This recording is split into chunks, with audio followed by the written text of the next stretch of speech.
भलही भरल पूरल पूरा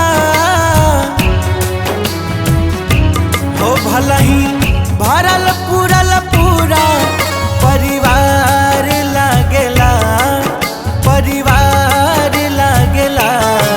एगो माई बिना ई घरवा अन्हार लागेला।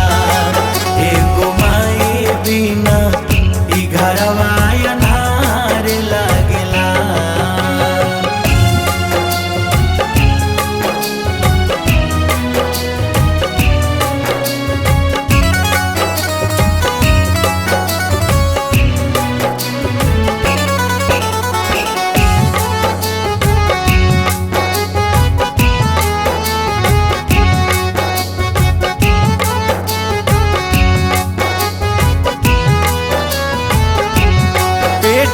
रखली 9 महीना पोसली देके खून पसीना हो पेट में रखली 9 महीना पोसली देके खून पसीना। छूटल माई के दुलार माई लौके हमर कहीना। अब तो सुनसान दुआरा अब तो सुनसान दुआरा हमार लागेला ओ हमार लागेला। एगो माई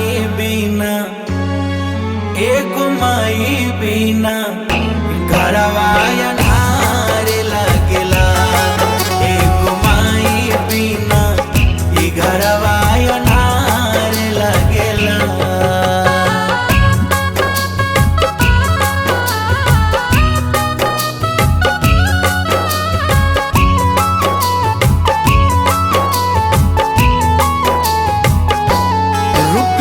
पैसा खूब कमैनी सुंदर रंग महल बनवैनी। रुपया पैसा खूब कमैनी सुंदर रंग महल बनवैनी। मिलल सब सुख के भंडार उ दुलार कतहु न पैनी। हमरा माई के दुलार के हमरा माई के दुलार के दरकार लागेला हो दरकार लागेला। एगो माई बिना घरवा अन्हार लागेला। एगो माई बिना ई घरवा अन्हार लागेला।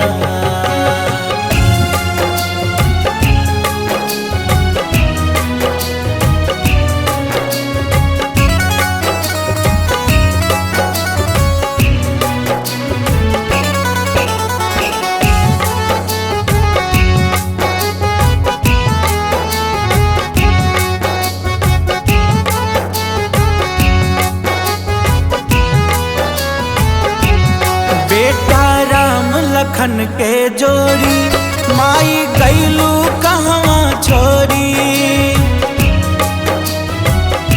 हो। बेटा राम लखन के जोड़ी माई गईलू कहवा छोरी। लेलू बसंत से मुहवा मोरी तोर देलू नहीं अक डोरी। जिंदगी माई एक दिहल हो जिंदगी माई एक दिहल